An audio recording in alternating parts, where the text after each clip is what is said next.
Hi, this is Scott Garibay, and today we're going to talk about Dungeons & Dragons 5th edition, and we are specifically going to talk about, we're going to get into improving people through Dungeons & Dragons 5th edition through a path that I think can accomplish that, in my humble opinion. All right, first there has to be a warning here. All right, so I have a unique view of Dungeons & Dragons, and that view is unbound identity and unbound immersion. In my humble opinion, in 1974, Gary Gygax created Dungeons & Dragons.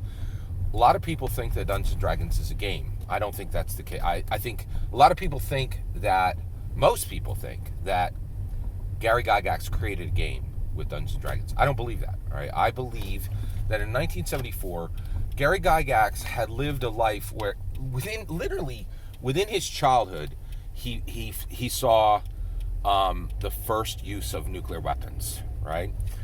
Then he lived through the Korean War, and then he also lived through and literally as Dungeons & Dragons was just spinning up, Vietnam War was ending. He had seen some of the, and by the way, this was all directly, during his lifetime, World War II was in effect, right? So he'd seen multiple wars for humanity. He had seen, like a lot of crazy stuff happening in the 60s as people were, tearing down traditional structures of the family, tearing down traditional structures of recreational use of all kinds of different substances. He had seen some of the worst times in humanity's history, right? And I think Gary looked at the world and said, we need an engine for self-improvement, right? We can no longer allow this to be just religions, right? Because now, of course, I'm an evangelical Christian, and I believe that, that the evangelical Christian religion can save and can improve you, right? But I also look and I see every other religion is wrong, right? And is leading people in the wrong direction, right?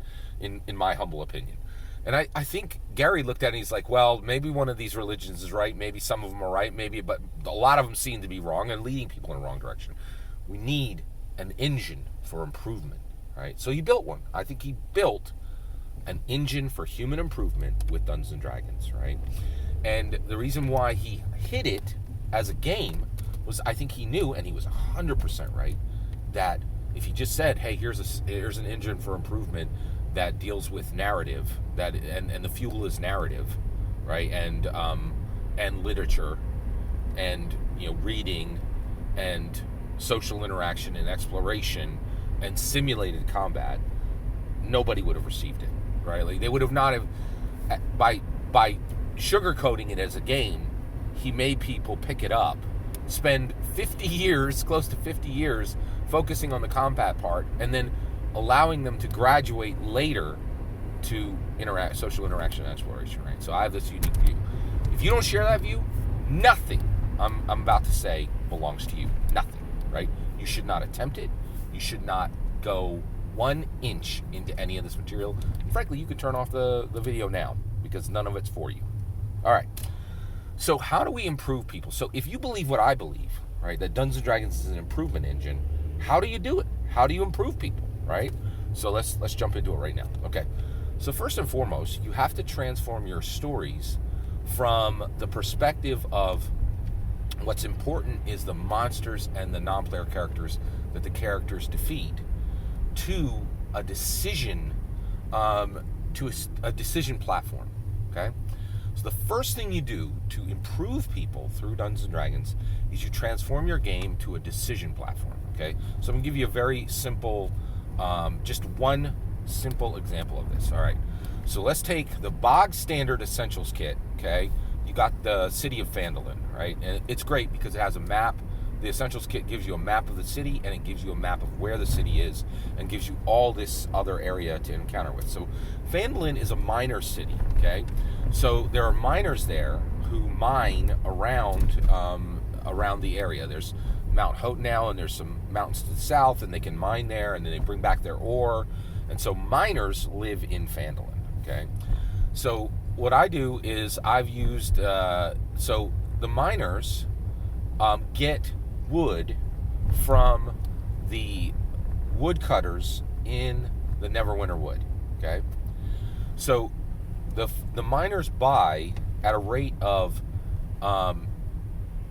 15 trees, 1 gold piece. So they cut down 15 trees, they cut off all the logs, they bring them to Phandalin, and the Phandalin miners give them 1 gold piece for 15 trees, right? And so basically, the woodcutters have been doing this for, this contract has been there for 3 years, right? And the miners continue to buy trees they're cut down by the Neverwinter woodcutters, right? Well, the woodcutters go, hey, listen, we are, working really hard, and now what we want is we want 1 gold piece for 12 trees. Okay, we're changing the deal, right? Famous words of Darth Vader, right? And so at that point, the player characters are there, right? And immediately in the Stonehill Inn, right, they see a lot of tension between the miners and the woodcutters, who both drink and spend their hard-earned gold there, right? And the player characters realize this is going to come to blows, right? Like, so, and the player characters are like, somebody's gonna get murdered soon, right? It's either going to be miners or it's going to be woodcutters. But there's so much tension, and every miner's got a pickaxe, and every woodcutter's got an axe, and they're going to be bloodshed soon, right? And so what you want to do is you want to transform it, right? There's no monsters involved at this point, and the player characters should be made to know very, very clearly, you will decide the winner, right? You are 4 powerful heroes. You have magic. You have amazing combat skills. You have conviction. You have you are bound together as friends, and you are a dangerous wrecking crew, right? And you will pick the winner, right? You will decide if the woodcutters were wrong to raise their price by essentially 20%, or if the miners who have been doing well, they've been bringing back a lot of ore, and actually they're selling to Waterdeep and to Neverwinter at higher prices than ever, should actually pay a higher rate and share their wealth with the woodcutters. And here's what you need to make crystal clear: the player characters decide. They will determine the winner, right? These 2 groups are essentially evenly matched. Maybe one group, by doing a little bit, can take their chances of winning from 45% to 55%. But the reality is, the player characters, if they get involved, they give 33% to whichever side they are going to help, right? And they can help when the bloodshed starts, or they can help before and try to negotiate a peace, right?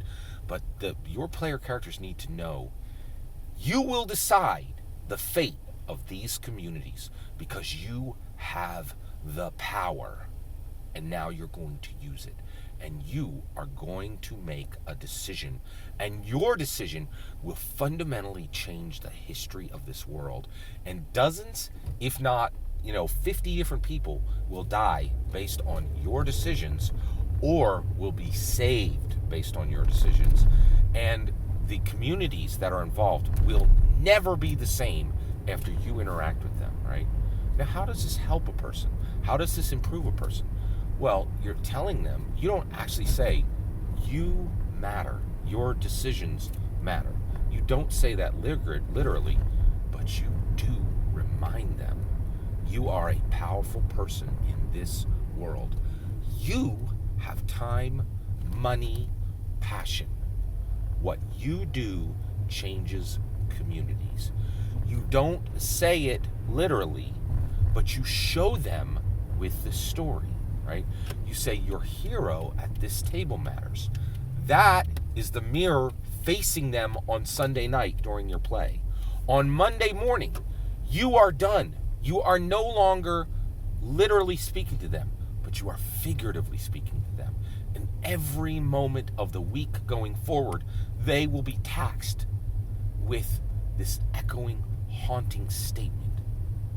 In the game, your decision mattered, and you will not need to say it.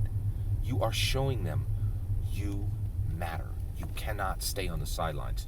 Don't play another game of Fortnite, right? Don't binge another show, right? Get involved. Help feed the homeless in your area. Or, right? Or go out and just make another friend and, cut through the loneliness that is arcing through this world. Build a family, right? Make more so that you're, do better at your job, so that you pay more taxes, and your taxes go to aid many communities that need assistance coming straight from the government, which there's a huge flow of aid coming from the government right now. So you tell them on Sunday night, you show them that their decisions make a difference. And every other moment of the week, you call them to heroism in their real life. And you build a pattern of showing them nothing you decide goes unseen, unchecked, and doesn't matter. All of your actions and your inaction matter, right? This is how we improve people through Dungeons & Dragons in 5th edition, in my humble opinion. I'd love to hear your thoughts. Let me know in the comments below. Please consider liking and subscribing, and have a wonderful millennium.